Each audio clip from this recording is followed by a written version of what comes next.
Hey guys! So I am back with yet another recap, and this one is for the Pretty Little Liars Christmas special. So if you guys didn't already know, which I'm sure if you are a Pretty Little Liars fan, this is actually their very first Christmas special. And the show usually does a special around like Halloween, but this year, instead of doing a Halloween special aside from the little Q&A thing that they did, they actually went ahead and did like a full-fledged holiday special. And first off, at the top, I just have to commend ABC Family because I thought that they did a great holiday special job. They are known for doing spectacular Halloween specials, so for them to be able to do a holiday one in the same regard is not really surprising, but it's just nice to see them do something different from a change versus what they typically do. So yeah, I wanted to also kind of comment on like the styling of how they did the Christmas special, just like the girls' outfits, the wardrobe was fantastic, fabulous, from their hairstyles to their makeup. I just thought they looked fabulous head to toe. I already said fabulous like 5 or 6 times. It was just absolutely fabulous. There we go again. The jewelry, the statement pieces, I mean just everything was just absolutely spectacular. The sets, I love the fact that they had like this winter ball type thing, and it was absolutely gorgeous. It was like a winter white theme. It was just absolutely breathtaking to watch. So I love the fact that they did a Christmas special this year. Next year they'll probably go back to Halloween, I don't know. But it was nice to see them, like I said, make a switch up for one. Alright, so first off, there were a lot of things that was going on in this special. It was just kind of like, we pretty much all got hit with like an A stick, and it was just kind of like psh, psh, psh, like several different things that were going on, and we just got repeatedly hit with the A stick throughout the episode. So first off, from the top, the girls are doing like their holiday shopping together. We got the whole crew doing their little holiday shopping together. We got Spencer, we got Hannah, we got Aria, and we got, which one did I leave off? Spencer, Aria, Hannah, and Emily. I think I left off Emily. So the girls are all doing their shopping, and they're looking I'm getting tongue-tied. They're looking at like window displays, holiday window displays, and things like that, and they're just kind of thinking of like things that they want to wish for Christmas and things like that. And all of this wishing is really bringing back memories for particularly Hannah, because she's thinking about Mona, and all of these memories in particular are really just kind of rushing back to Hannah, because she's thinking about Mona and how last year her and Mona were, tight, and they were, making holiday wishes themselves. And we all know that at the season finale, obviously Mona died, and that was like a big, huge cliffhanger from last season. So, yeah, so the girls are doing their shopping or whatever, and Hannah's thinking about Mona.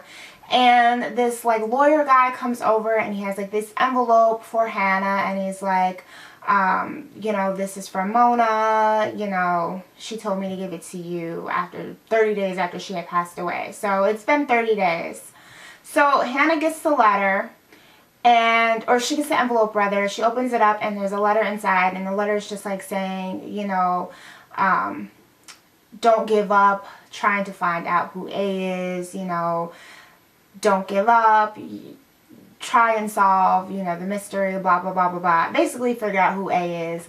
And along with the letter, there's also like this big stack of like papers, and the papers have like a map inside of Allie's house.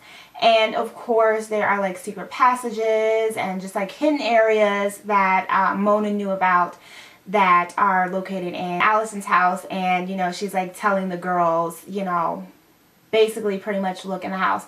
So the girls pretty much put two and two together, and they're like, okay, so she's giving us this map, maybe she's trying to tell us, give us some type of clue as to you know, Bethany's death, like insight into Bethany's death or whatever. So the girls pretty much decide that they got to figure out at this point what's going on with Allison's house, and if they have, or if they can find any clues about Bethany's death inside the house. Alright, so fast forward, the girls are at the little frosty holiday party or whatever, looking all fly and chic in these little gorgeous outfits. And they're pretty much, you know, trying to avoid Allison because they don't really know what's up with her. You know, she's been acting cray-cray, you know, ever since her mom died. And they really think at this point that this chick is A. So what they end up doing is when they're at the party, they split up. Hannah and Spencer decide to go to Allison's house so that they can pretty much see what the deal is with this secret passage stuff and see if they can find any clues that lead them to if Allie is in fact connected to Bethany's death. So they split up. Aria and what's that other chick named? Emily. So Aria and Emily are still at the party, and like I said, they're looking fabulous. And there have been rumors floating around Allison putting together this little army thing, right? So she comes out with her army because this is, I don't think I mentioned this, but this is actually Allison's party that she like put together or whatever. And the girls didn't want to go, but they knew that they had to go because they wanted to see if they can get more clues to see, you know, who A is, to see if Allison is actually A. So they go to this party, and Allison walks down, you know, with her little crew of this army of, you know, girls. That's all girls. I thought it was going to be some guys in there, but it's all girls that you put together. And they're wearing like these gorgeous dresses, and then they're wearing like these masks to cover up their faces, so you don't really see who they are. So later on in the party, Emily and Aria do actually find out who some of the girls are. And two of the girls include Jenna and another chick. I know I wrote down her name, Sydney. And, you know, we all know we've seen both Sydney and, of course, Jenna. We've seen her tons of time. And basically they say that they're in the army pretty much because they know that Allison killed that Allison killed Mona. And they want to, you know, put Allison in her place and pretty much, you know, have her get caught and finally discovered as A. So, I don't really know if that's necessarily true. I mean, Jenna has been behind so many different things in the past. I really don't necessarily know if she really is in the army to try and, you know, get back at Allison saying that she killed A. But I guess we will see how that goes in the next season, which, by the way, premieres January 6th, I believe. Yeah, they're already coming back with a new season. So I'm so excited that the holiday special aired, and then they're right back this January. So, after so after that happened, what happened after that? Alright, so flipping over to Spencer and Hannah, the girls are in the house. They're searching everywhere, trying to find for clues to see if Allison can really be linked to the whole Bethany debacle. So they're looking through, you know, Allison's stuff, her hidden passageways and whatever little hidden chambers she's got. And Hannah basically finds like this bird cage, which has like a passport, which includes, so Hannah basically finds like this bird cage, and inside the bird cage is like a passport, and the passport is basically like a picture of Allison dressed up as Audrey Hepburn, as, you know, the chick in Breakfast at Tiffany's. I don't remember the character's real name, but it's like her name and the passport or whatever. And along with that, she also finds a letter that basically says that Allie pretty much knew Bethany. She not only knew Bethany, but she was inviting her to come out to Rosewood for Labor Day. So that's clear evidence that so tongue-tied talking about this show. So that's pretty much clear evidence, right, that Allie pretty much knew Bethany, like, hello, she finds a letter asking her to come to Rosewood, duh, she knows who the chick is. So, of course, all of these questions still remain. There's other things that happened in the show. Spencer found, like, circle messages and newspaper clippings, which is something that Mona used to do when she was pretending to be A. Remember back in the day when Mona was A. And then there was also something that happened in the show dealing with Allison, that was very, it was pretty much like a play on, what is the name of that movie? I'm like having a huge brain fart. So it's pretty much a huge play on A Christmas Carol, where we have the whole, you know, the past, the present, and the future thing. And basically what happened was, in the past, Allie was playing a piano as a little girl, and she hit a certain key and it made this noise. So she opened up the piano and there were 2 presents inside. And she, you know, pretty much talks to her mom about it. She's like, Mom, I have 2 presents. I found 2 presents. Yeah, 2 presents. 2 presents, and they are 2 dresses. So I get 2 dresses for Christmas, right? And then her mom's pretty much like, no, you know, the other dress is not for you.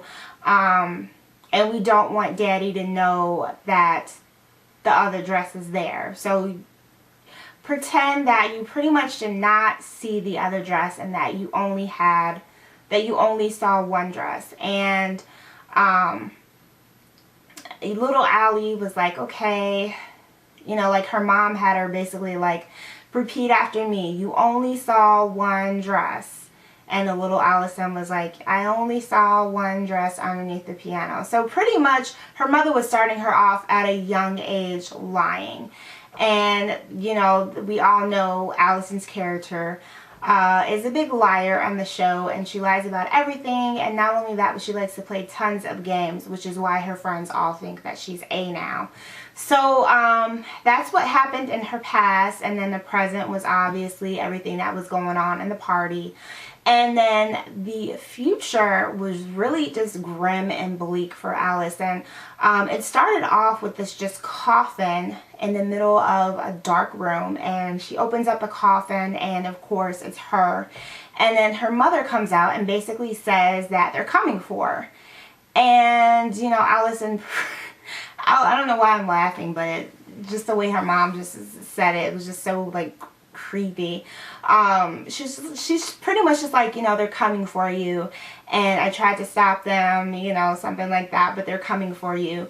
And Allison's just looking like, am I going to hell? And then her mom's just like, yeah, girl. Like, all the crap you'd have done, of course you're going to hell. I'm sorry for laughing at that part. It's actually not funny, but yeah. So so that's what happened. And then after Allison pretty much had like her future prediction or whatever. And the thing about it is that her in the coffin is obviously not too far along, because she's a young Allison. Not a young Allison from back in the day, but she's a present looking, you know what I mean? Allison, same hairstyle, all that. It's Allison pretty much not too far off into the future. Did. So that's definitely got to be some type of wake-up call for her. I don't know if that's going to play a significant role into the next season. And of course we don't know who they are that are coming for Allison. That's something obviously we will be seeing in next season, hopefully. Yeah. And then they also show, like, towards the end, everyone's all, you know, having their little Christmas time dinner and just being all Christmassy and opening up presents. And 2 things that happened. First off, Emily's girlfriend, I can't remember her name, but she pretty much tells Emily that she's not going to be coming back to school. She's moving to California to finish off her last semester of college. I mean, not college, woo, high school, because her parents don't think that Rosewood is safe. So Emily might have to kiss, you know, her girlfriend literally goodbye. And then there was the whole fact that, you know, while they were having a little Christmas meal or whatever, there was like a noise or whatever, which they all thought was Santa. but it wasn't. Of course, it was A. So they get out of their chairs, they run outside, and they're like, oh, Santa left us a special surprise. You know, like what they usually do in holiday specials and holiday movies. But it ain't no surprise from Santa. It's a surprise from A, and it was pretty much like Merry Christmas bees. Like, I'm not going to actually say the word, but y'all know what I'm talking about. So, yeah. That was their little holly jolly ending. So that's pretty much it for the recap. Overall, I thought that it was good. I cannot wait until next season. I freaking love this show, Pretty Little Liars. I usually don't do Pretty Little Liars recaps. But if you guys would like me to start doing them more, let me know in the comments below, and I will add that to my list of shows for me to recap for you guys. Yeah, and I will talk to you guys in the next one. Ciao!